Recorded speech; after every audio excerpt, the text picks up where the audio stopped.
আপনার নতুন মোবাইল যতটা নেটওয়ার্ক পাওয়ার কথা তার চেয়েও অনেক কম নেটওয়ার্ক পায়।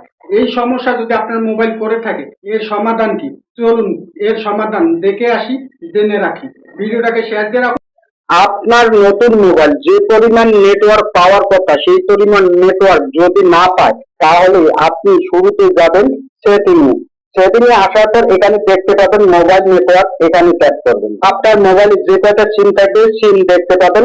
আমার মোবাইলে একটা সিম আছে, তাই আমি একটা সিমের উপর ট্যাপ করলাম। এখান থেকে দেখতে পাবেন প্রিফারেন্স নেটওয়ার্ক টাইপ, এখানে ট্যাপ করবেন। এখানে দেখতে পাচ্ছেন 2 নম্বর অপশনটা গ্রিন টিক চিহ্ন করা আছে। আপনি যে কাজটা করবেন 1 নম্বর অপশনটাতে গ্রিন টিক চিহ্ন করে দেবেন। গ্রিন টিক চিহ্ন করে দিলে আপনার মোবাইল এখন থেকে ঘরের বাইরে সব জায়গায় 4G নেটওয়ার্ক পাবে।